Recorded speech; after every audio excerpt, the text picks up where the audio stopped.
اب ظاہر ہے جو بنو کا واقعہ ہے اس کو لے کر آج D G I S P R نے بھی پریس کانفرنس کی، اس سے پہلے خیبر پختونخوا حکومت بھی تحقیقات کا اعلان کر چکی۔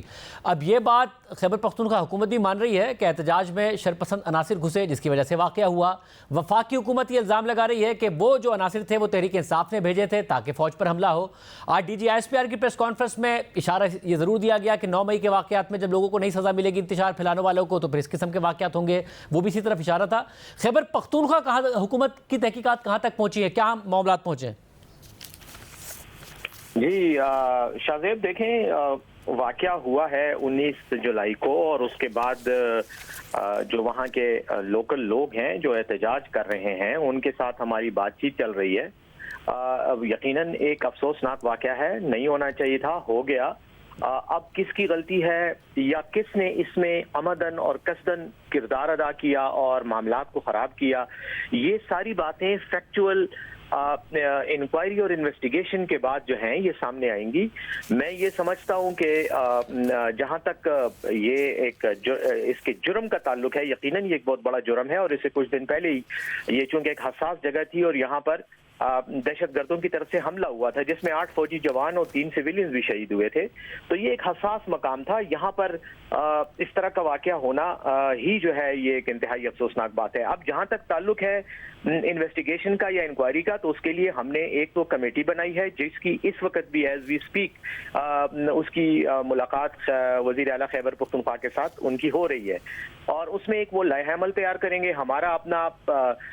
ہماری کوشش یہ ہے کہ ہم عوام کے جو نمائندے ہیں ان کو بھی ان تحقیقات میں شامل کریں تاکہ وہ بھی اپنی گواہی اور ایویڈنس اور جو بھی ثبوت اور شواہد ان کے پاس ہیں وہ لے کر آئیں۔ تو اس کے لیے ہم نے ایک کمیشن کا اعلان کیا ہے۔ کمیشن جو ہے وہ ہائی پاورڈ کمیشن ہوگا، وہ تمام فریقین سے جو لوگ وہاں موجود تھے جو زخمی ہیں ان سب سے انکوائری کر کے اور حتمی رپورٹ بنائے گا، اور پھر جو بھی ہوا، جس نے بھی فائر کیا، جیسے بھی فائر ہوا، جیسے آج جنرل پبلک میں تو یہ ہے کہ جی لوگ جب وہاں گئے تو ادھر فائرنگ ہوئی جس میں سے لوگ جو ہیں وہ زخمی ہوئے، لیکن اور ایک جو ہے شہید ہوا، لیکن D G I S P R کی آج کی پریس کانفرنس میں چونکہ انہوں نے انتشاری ٹولہ اور یقیناً میں سمجھتا ہوں کہ بدقسمتی کی بات ہے کہ انہوں نے نام تو نہیں لیا لیکن اشارہ پاکستان تحریک انصاف کے ورکرز کی طرف ہی کیا ہے، تو میں یہ سمجھتا ہوں کہ اس قسم کی کنٹروورسیز کی وجہ سے تحقیقات متاثر ہوتی ہیں جب آپ قبل از وقت پہلے سے ایک موقف لے لیتے ہیں۔ تو میں یہ سمجھتا ہوں کہ قانونی طریقہ کار بھی یہ ہے کہ فیکچول کنٹروورسیز کو نیوٹرل سچویشن میں ان بائسڈ انداز میں پروب کیا جاتا ہے، اور پھر جو بھی سامنے آئے گا ذمہ دار اس کے خلاف قانون کے مطابق کارروائی ہونی چاہیے۔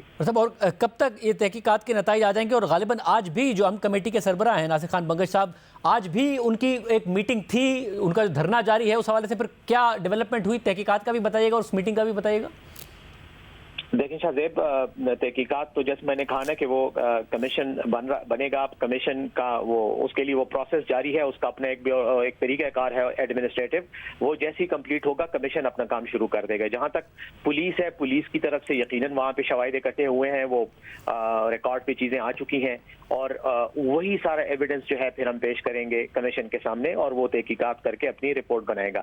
جہاں تک تعلق ہے دھرنے کا، تو یہ دھرنا تو ہے، احتجاج تو ہو رہا ہے، اور لوگ جو ہیں وہاں پہ خاصا قسم کا اشتعال بھی ہے، غم و غصہ بھی ہے کہ یہ واقعہ ہوا، تو وہاں پر لوگوں کا دھرنا جاری ہے، اور وہ جو جرگہ ایک وزیر اعلیٰ صاحب کی ہدایت کے مطابق بنایا گیا تھا اس پورے واقعے کو مینج کرنے کے لیے، تو وہ جرگہ ہی یہ احتجاج کر رہا ہے، اور میں سمجھتا ہوں کہ ان کا بہت ہی قابل تحسین کام ہوا ہے۔ وہی جرگے ہی کی کوششیں تھیں کہ یہ معاملہ بگڑا نہیں، اور فوری طور پر وہاں پر یہ جو پروٹیسٹ تھا اس کو پیسفل کیا گیا، اس کو کنٹرول میں لایا گیا تاکہ مزید کوئی اس طرح کا ناخوشگوار واقعہ نہ ہو۔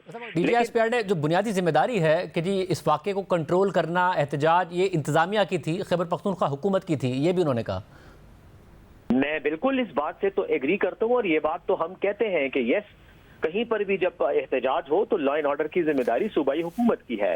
اب تو یہی تو وجہ ہے کہ ہم کمیشن بنا رہے ہیں تاکہ یہ پتہ چلے کہ اگر انتظامیہ کی طرف سے کوئی غلطی ہوئی ہے، نیگلیجنس ہوا ہے، تو وہ کس کے کون اس کا ذمہ دار ہے، کون سا افسر ذمہ دار ہے، عوام کیوں وہاں پر پہنچی، کیوں جو ہے یہ پتھراؤ ہوا اور اس کے بعد وہاں سے فائرنگ ہوئی. یہ ساری چیزیں جو ہیں ان کو پروو کرنے کے لیے اسی لیے ہم نے یہ کمیشن تشکیل کی ہے تاکہ ہر چیز ٹرانسپیرنٹ انداز میں ہو. لیکن شاہ مجھے 1 منٹ موقع دیں جو میں ایک اور اینگل پہ آنا چاہ رہا ہوں کہ دیکھیں یہ سب کچھ جو ہوا اس کے پیچھے آج اگر ہم پر آج جیسے D G S P R نے صوبائی حکومت کو مورد الزام ٹھہرایا اور کہا کہ ہماری ذمہ داری ہے، ہم نیگلیجنٹ تھے، لیکن اگر آپ تمام کوائف کو دیکھیں جو انہوں نے اپنی پریس کانفرنس میں پیش کیے، جس میں انلیگل اسپیکٹرم کی بات کی، اس میں کراس بارڈر افغانستان سے آنے والے لوگوں کی بات کی جو دہشت گرد بھی ہو سکتے ہیں، اور باقی جو سچویشن چوری کی گاڑیاں، انلیگل گاڑیوں کی بات کی،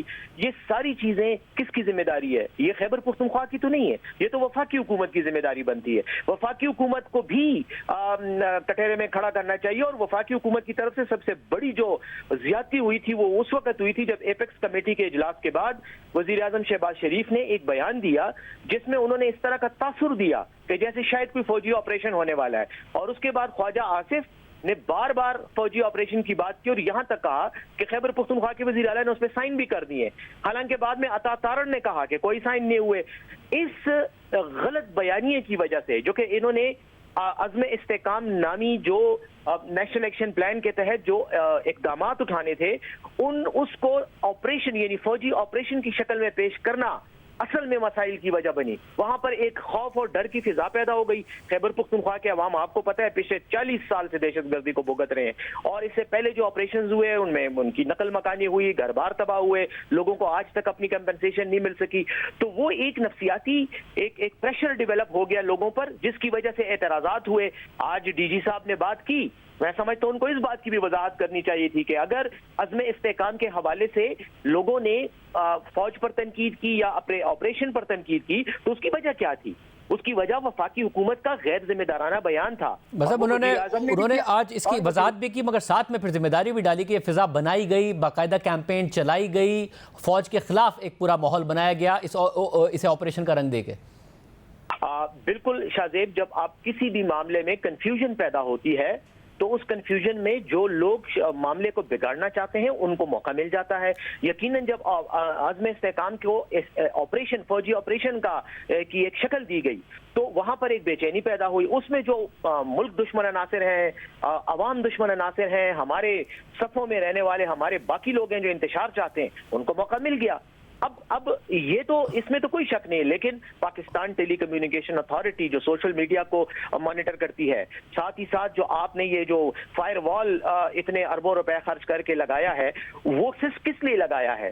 وہ کوئی عجائب گھر میں رکھنے کے لیے تو نہیں ہے. ان اداروں کو کہیں نا کہ وہ سوشل میڈیا پہ کمپین کو ریگولیٹ کریں، مینیج کریں. اور سیف صاحب آج جو وضاحت آئی، کیونکہ ظاہر ایک سخت رد عمل سامنے آیا تحریک انصاف کی طرف سے بھی، خیبر پختونخوا حکومت کی طرف سے بھی، اور اسمبلی میں بھی قرارداد آئی. اب جو وضاحت کی انہوں نے کہ یہ آپریشن نہیں ہے بلکہ یہ تسلسل ہے، اس کے بعد آپ کا اطمینان ہے اب کہ ہاں یہ بات ٹھیک ہے؟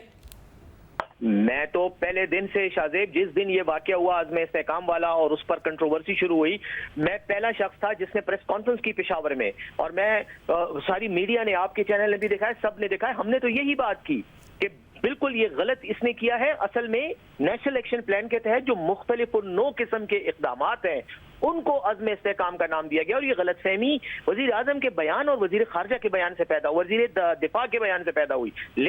لیکن مجھے بالکل ہی بات ہے، اقدامات کرنے چاہیے. دہشت گردی کی سب سے زیادہ شکار تو خیبر پختونخوا کے عوام ہے، لیکن یہ جو پوائنٹیشن تھی، میں سمجھتا ہوں کہ اس کی وجہ سے بدقسمتی سے اگر اس کی وجہ سے شاید ماحول میں مزید تلخی پیدا ہوئی ہے. میں سمجھتا ہوں کہ D G S P R کو بھی اور تمام سٹیک ہولڈرز کو اس وقت یہ چاہیے کہ وہ تلخی پیدا کرنے کی بجائے مثبت انداز میں مفاہمانہ رویہ اختیار کریں تاکہ یہ جو غصہ اور غیر ضروری ایک تلخی ہے یہ ختم ہو، اور اس دہشت گردی کے خلاف جنگ میں یکسوئی کے ساتھ اور مثبت انداز میں پوری قوم اپنی انرجی استعمال کر سکے. اور صاحب اور ایک اہم بات جو کہ ظاہر ہے اب جو امن کمیٹی ہے اور جو اس وقت جرگہ ہے یا پھر جو دھرنا ہو رہا ہے ان کا مطالبہ یہی ہے کہ امن آئے. اس وقت بہت زیادہ حالات خراب ہیں مگر وہ چاہتے ہیں کہ ہم اس طریقے سے آئے کہ جو انتظامیہ ہے اس کے پاس اختیار ہو, سی ٹی ڈی کے پاس اختیار ہو, چھاپوں کا اختیار بھی ان کے پاس ہو, گرفتاری کا اختیار بھی ان کے پاس ہو, پولیس بھی با اختیار ہو. مگر آج ڈی جی ISPR نے جو بات کی وہ یہ کہتے ہیں کہ جی فوج کا کام ہے علاقے کو کلیئر کرنا, علاقے کو کلیئر کرنے کے بعد اس کو بلڈ کرنا, وہاں پر استحکام لانا وہ حکومتوں کا کام ہے, صوبائی حکومت کا کام ہے. اس میں وہ فیل ہوئی ہے. سی ٹی ڈی کے جو نمبرز انہوں نے بتائے وہ کہتے ہیں افرادی قوت 2437 ہے, اس میں سے فیلڈ میں 537 ہیں, یعنی کہ وہ افرادی قوت بنانے میں بھی جو صوبائی حکومت ہے وہ ناکام ہوئی ہے. اب اگر صوبائی حکومت کو سب کچھ دے دیا جائے اور با اختیار پولیس کو, سی ٹی ڈی کو کر دیا جائے تو کیا آپ تیار ہیں اس امن لانے کے لیے؟ ہم بالکل اس بات کو میں بھی سمجھتا ہوں اور میرے خیال میں ایڈمنسٹریشن اور گورننس کا کوئی بھی معمولی سا طالب علم بھی یہ بات سمجھتا ہے کہ فوج کا کام جو ہے وہ فرسٹ لائن آف ڈیفنس نہیں ہے. فوج اس قسم کے لا اینڈ آرڈر سچویشن میں یہ جو وائلنٹ ایکسٹریمزم کا ایک دور چل رہا ہے اس میں پولیس کو اور اینٹی ٹیررسٹ جو پولیس ہوتی ہے یا فورسز ہوتی ہیں ان کو ہونا چاہیے. پہلا پیراملٹری کو آگے آنا چاہیے رادر دین کہ ڈائریکٹ فوج آئے. فوج کو تو ڈائریکٹ بڑے آپریشن میں استعمال ہونا چاہیے, علاقے کو کلیئر کرنا اور علاقے کو دہشت گردوں سے صاف کرنا, وہ جو فائنل ٹچنگ ہوتی ہے وہ فوج کرتی ہے. میں یہ بات مانتا ہوں لیکن خیبر پختونخوا کو مسئلہ کیا ہے؟ خیبر پختونخوا میں افراد کی کمی نہیں ہے, ہمارے پاس جذبے اور بہادروں کی کمی نہیں ہے, ہمارا مسئلہ مالی وسائل ہے. آج اگر ہمیں 2400 کی بجائے ہمارے کم لوگ ہیں تو وہ کیوں ہیں؟ وہ اس لیے ہیں کہ ہمیں مرکز ہماری واجبات نہیں دے رہا. ہم کہاں سے لوگوں کو ریکروٹ کریں, کہاں سے ان کو ماڈرن ایکوپمنٹ دیں, کہاں سے ان کو اسلحہ دیں؟ ابھی بھی خیبر پختونخوا کے وزیر اعلیٰ نے ریسنٹلی 7 ارب روپے اس بجٹ میں صرف پولیس کو اور اینٹی ٹیررزم فورس کو ایکوپ کرنے کے لیے اور سی ٹی ڈی کو ایکوپ کرنے کے لیے مختص کیے. لیکن 7 ارب روپے سے یہ جنگ نہیں جیتی جائے گی. یہ اس کے لیے ہمیں ہمارے وہ تمام واجبات چاہیے جو مرکز کی طرف ہیں. مگر بیسر صاحب ظاہر 11 سال سے خود خیبر پختونخوا میں پی ٹی آئی کی حکومت ہے اور ان 11 سال میں سے 4 سال ایسے تھے جس میں مرکز اور خیبر پختونخوا دونوں میں پی ٹی آئی کی حکومت تھی. تو یہ جو کچھ آپ دیکھ رہے ہیں, جو سٹرکچر آپ دیکھ رہے ہیں سی ٹی ڈی کا اور یہ سارا کچھ 2014 میں وہاں سی ٹی ڈی کا قیام عمل میں آیا. اس کے بعد ہم نے اس کو امپروو کیا. 2014 سے لے کر اب تک ہماری حکومت ہی ہم نے کیا ہے نا یہ سارا کچھ. لیکن جو ایکچولی ٹیررزم کو اور نیشنل سیکیورٹی کے ذمہ دار ہیں وہ وفاقی حکومت ہے. صوبائی حکومتیں شاہزیب ہمیشہ لا اینڈ آرڈر کی ذمہ دار ہوتی ہیں. نیشنل سیکیورٹی کی ذمہ داری وفاقی حکومت کی ہوتی ہے. وہ اپنے فرائض پورے نہیں کر رہے اور اس سلسلے میں تو یہ تو آن ریکارڈ ہے. یہ تو میں آپ کے ساتھ کسی وقت سارے اسٹیٹسٹکس شیئر کر لوں گا. مگر سر جو ٹیررزم کے حوالے سے جیسے اب یہ بات کی جا رہی ہے کہ جو اس وقت مختلف علاقوں میں جو شدت پسند ہیں جنہوں نے سرنڈر کیا تھا, یہ ہتھیار ڈال دیے تھے, وہ اب کھلے عام پھر رہے ہیں, لوگوں کے کام میں مداخلت کر رہے ہیں. اور بنو کیونکہ شمالی وزیرستان کے ساتھ واقع ہے, وہاں سے مسلح لوگ آسانی سے آ جاتے ہیں. اور ظاہر یہ وہ لوگ ہیں, ان میں سے اکثر وہ لوگ ہیں جو طالبان کی افغانستان میں حکومت آنے کے بعد عمران خان صاحب کی حکومت میں بطور پالیسی واپس لائے گئے کہ اب یہ آئیں گے, پرامن طریقے سے رہیں گے. اب یہ ساری تو پروونشل گورنمنٹ کی ذمہ داری ہے نا. دیکھیں اس سلسلے میں کل آپ نے سنا ہوگا وزیر اعلیٰ خیبر پختونخوا یمین گنڈاپور صاحب نے 2 ٹوک اعلان کیا ہے کہ ہم کسی بھی ایسے مسلح گروہ کو جو کسی بھی شکل میں خیبر پختونخوا کی سرزمین پہ آپریٹ کر رہا ہو وہ اس کو ہم اجازت نہیں دیں گے. اس کو ہم نے ہر حالت میں روکنا ہے. اس سلسلے میں عسکری حکام سے بھی بات ہوئی ہے, اس سلسلے میں انتظامیہ سے بھی بات ہوئی ہے. فیڈرل گورنمنٹ میں جو ایپیکس کمیٹی کا اجلاس تھا ٹیررزم پہ اس میں بھی وزیر اعلیٰ خیبر پختونخوا نے یہ بات کی ہے. وزیر اعظم کو بھی کہا ہے کہ ہم 15 دن کے اندر اندر ان کے خلاف ایکشن لیں گے اور ہم نے وہ ایکشن کل سے لینا شروع کر دیا ہے. انشاءاللہ خیبر پختونخوا میں پولیس فرنٹ لائن پہ ہوگی. ہم رہے بھی ہیں, ہماری پولیس کے ہزاروں جوان شہید ہوئے ہیں, زخمی ہوئے ہیں, آج بھی ان کی قربانیوں کا سلسلہ جاری ہے. تو ہم گھر نہیں بیٹھے ہوئے, ٹیررزم کے خلاف ہم بالکل صف اول پہ لڑ رہے ہیں. لیکن ہمیں جو فیڈرل گورنمنٹ کی طرف سے ذمہ دارانہ اپنی جو وہ ہیں فرائض ہیں ان کی ادائیگی کی ہم توقع بھی رکھتے ہیں اور یہ ان کا آئینی فرض بھی ہے. خواجہ آصف بیانات تو دے رہا ہے, الزامات تو دے رہا ہے, باقی ان کے سارے وزراء وفاق میں بیٹھ کے ہم پر الزامات تو لگاتے ہیں لیکن ہمیں جو ریکوائرمنٹس ہیں فیڈریشن سے, فیڈرل گورنمنٹ سے, وہ ہمیں نہیں پوری کی جا رہی. اور بدقسمتی سے دہشت گردی کے اتنے سیریس ایشو پر ایک سے ہر روز یہ سیاسی بیانات دے کر پوائنٹ سکورنگ کر کے خیبر پختونخوا کی حکومت کو نیچا دکھانے کی کوشش کرتے ہیں. آج ایک اور یہ سارے ریجیکٹڈ سیاستدان ہیں جن کو خیبر پختونخوا نے ریجیکٹ کیا ہے, ان کو مسترد کیا ہے, فارم 47 پر آ کر بیٹھے اور روز ہمارے اوپر تنقید کرے بجائے اس کے کہ دہشت گردی کی جنگ میں عملی اقدامات کروائیں.